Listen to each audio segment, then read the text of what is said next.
சிந்தாமணி கடைவீதி பகுதியில் வியாபாரிகள், பொதுமக்கள், தோழமை கட்சியினர்கள் பலரும் இந்த ஆர்ப்பாட்டத்தில் பங்கேற்கிறார்கள்.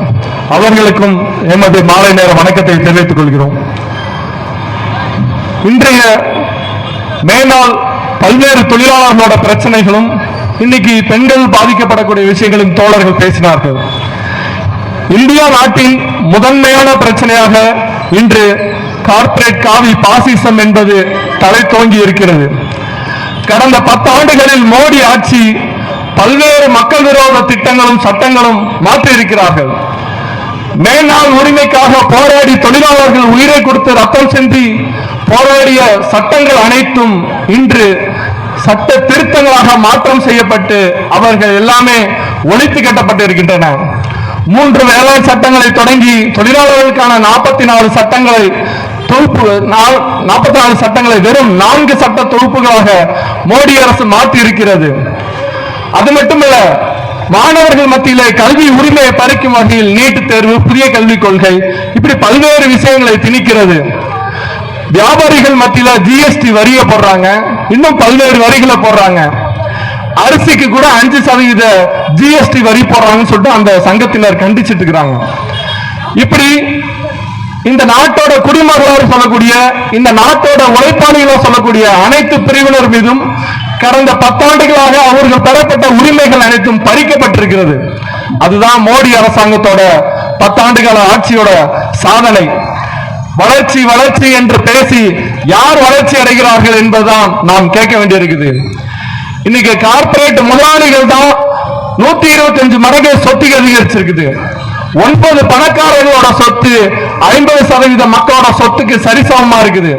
யோசிச்சு பாருங்க, எவரெஸ்ட் சிகரத்துக்கும் கீழே இருக்கக்கூடிய ஒரு மனிதன் எந்த அளவுக்கு வேற்றுப்பாடு இருக்கோ, பெரியது சிறியது இருக்குதோ, ஏற்றத்தாழ்வு இருக்குதோ, அதே போல இன்னைக்கு வேற்றத்தாழ்வு அதிகரிக்குது.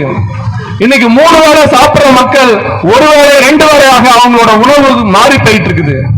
ஏன்னா வேலை இழப்பு, வருமான இழப்பு, சம்பளம் குறைவு, விலைவாசி உயர்வு, இதன் காரணமாக 3 வேளை சாப்பிடுறவங்க மக்கள் 2 வேளை 1 வேளையாக மாற்றப்பட்டிருக்கிறார்கள். பட்டினிக்கு வறுமை சாவுக்கு தள்ளிட்டு இருக்கிறாங்க. அதுதான் இன்னைக்கு மோடி அரசாங்கத்தோட சாதனை. டெல்லியில போறாங்க விவசாயிகள், ஜெய் கிசான் ஜெய் சவான் அப்படின்னு சொல்லிட்டு மோடி பேசினாரு. விவசாயிகளோட வருமானத்தை 2 மடங்கு உயர்த்து அப்படின்னு பேசினாரு. ஆனா அந்த விவசாயிகளை 36 வயசு இளம் வயசு விவசாயி கடந்த 1 மாதத்துக்கு முன்னாடி டெல்லியில் போராடின விவசாயி ராணுவத்தை விட்டு சுட்டுக் கொள்றாரு. இதுதான் மோடி அரசாங்கத்தோட லட்சணம். இந்த நாட்டை பாதுகாக்க வேண்டிய விவசாயிகள், இந்த நாட்டை பாதுகாக்க வேண்டியவர்கள் தொழிலாளர்கள், அவர்களுக்கு எதிராக கொடூரமான அடக்குமுறைகள், சட்டங்கள், உரிமைகள் பறிப்பு. எப்படி அவன் வாழ்வான், எப்படி அவன் குடும்பத்தை ஓட்டுவான், எப்படி அவனோட பிள்ளைகளை படிக்க வைப்பான், இதெல்லாம் இன்னைக்கு நடக்கிறது. இன்னைக்கெல்லாம் பல பாதிப்புகளை அனுபவிச்சுட்டு இருக்கிறாங்க. அப்படி பாதிப்பு அனுபவிக்கிறத இன்னைக்கு காவி பாசிசம் அதை தடுக்குது. முதலாளிகளை எதிர்த்து போராட விடாமல் தொழிலாளர்கள், விவசாயிகள், மாணவர்கள் திசை திருப்பப்படுகிறார்கள். என்ன மதவெறி கலவரங்களை திட்டமிட்டு நடத்துறாங்க. இந்த நாட்டில் இந்தியாவின் தேசத்தோட வளர்ச்சிக்கு பயங்கரவாதிகள் யாரு, தேச விரோதிகள் யாருன்னா இஸ்லாமியர்கள், கிறிஸ்தவர்கள், சிறுபான்மையின மக்கள். இப்படிதான் பிரச்சாரம் பண்ணப்படுது. தேர்தல் பிரச்சாரத்தில் கூட மோடி என்ன பேசுறாரு, காங்கிரஸ் தேர்தல் அறிக்கையில இந்துக்களோட தாலி குண்டுமணியை கூட பிடுங்கி இன்னைக்கு கிறிஸ்தவர்களுக்கு, இஸ்லாமியர்களுக்கு எல்லாம் பிரிச்சு கொடுக்கறதுக்கு காங்கிரஸ் தேர்தல் அறிக்கையில போட்டிருக்குது. இந்துக்களோட சொத்துக்களை பாதுகாப்பேன் அப்படின்ட்டு மத வெறியை தூண்டுறாரு. இந்த மதவெறி தூண்டுதல் பேச்சுக்கு அவர் மேல குற்ற வழக்கு பதிவு செய்யணும். அவர் மேல அவர் தேர்தல் பிரச்சாரத்தில் தடை விதிக்க வேண்டும். கடந்த சில நாட்களுக்கு முன்பு தேர்தல் அலுவலரிடம் நாங்கள் புகார் மனு அளித்தோம். அப்படி மதவெறி தோன்ற பேச்சு, வெறுப்பு அரசியல் இதான் இன்னைக்கு நடந்துட்டு இருக்குது. இஸ்லாமியர்கள் வீடுகள் இடிக்கப்படுது, அவர்கள் மீது சிஏஏ சட்டம் திணிக்கப்படுகிறது. மாட்டுக்கறி வச்சிருந்த அக்லாக் என்றவர் அடித்து கொலை செய்யப்படுகிறார். கத்துவால ஆசிப்பான்ற சிறுமி, 8 வயது சிறுமி பாலியல் பலாத்காரத்துக்கு உட்பட்டு 4 நாட்கள் கோயிலே வைத்து சித்திரவதை செய்கிறார்கள், கொலை செய்கிறார்கள். அத்ராஸ் என்ற ஒரு மாவட்டத்தில் கல்லூரி மாணவியை பாலியல் பலாத்காரம் செய்து வெறிப்பிடித்து அவர்களை கொலை செய்கிறார்கள். இப்படி மக்கள் மீது பல்வேறு கொடூரமான ஒரு பாசிச தாக்குதலை RSS, பிஜேபி, இந்து ராஷ்டிர கழகத்தின் அடிப்படையில் இன்னைக்கு நிகழ்த்திட்டு இருக்கிறாங்க. இந்தியா நாடுனா என்னங்க, ஜனநாயக சோசலிச குடியரசை உருவாக்குவோம், அரசியலமைப்பு சட்டத்தின்படி நடத்துவோம், பன்முகத்தன்மை இருக்குன்னு தானே பேசுறாங்க. அதை உறுதிமொழி எடுத்துட்டு தானே பிரதமர் வராரு. ஆனா நடத்துறது என்ன? வெறுப்பு அரசியல்.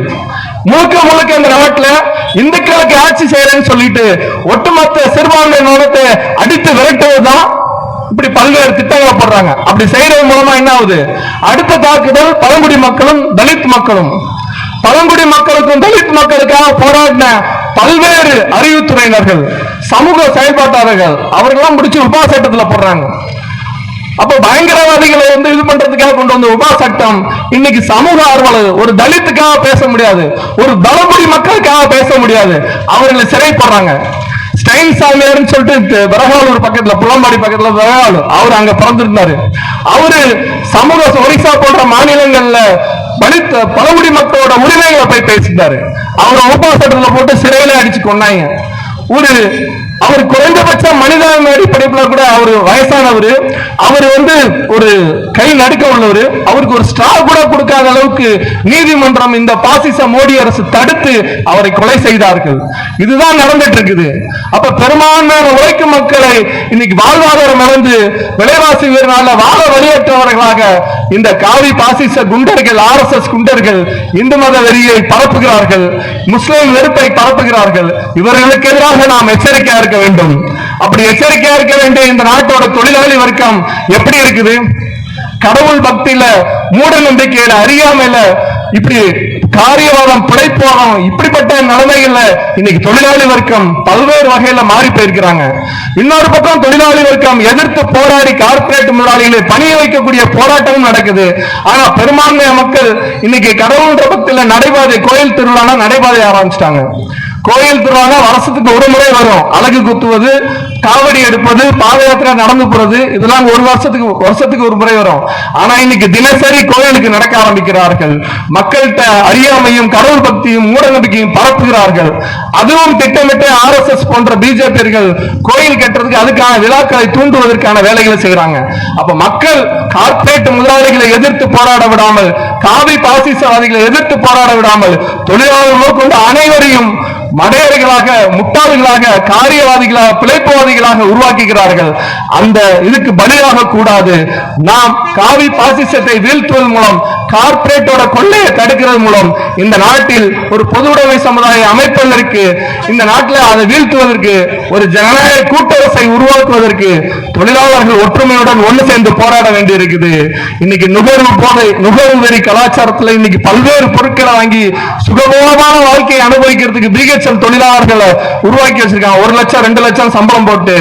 அதே போல கஞ்சா, போதை, சாராயம் இதை கொடுத்து இன்னைக்கு ஆளும் வர்க்கங்கள் இன்னைக்கு தொழிலாளிகளை சிந்திக்க விடாம அவர்களை நடு ரோட்ல அப்படியே அகதிகளை போல, ஒரு குடிகாரர்களை போல அவனோட வாழ்விழந்து அப்படியே கிடக்கிறான். வாழ்க்கையே தெரியாத அளவுக்கு மாத்திட்டு இருக்கிறான். அப்ப இப்படிப்பட்ட விஷயங்கள் நாம் தற்காத்து அதுல இருந்து மீண்டு இன்னைக்கு நமக்கு இருக்கிற பிரச்சனைக்கு எதிராக நாம் ஒன்று சேர்ந்து போராடணும் என்பதை கேட்டுக்கொண்டு வாய்ப்புக்கு நன்றி தெரிவிக்கிறேன்.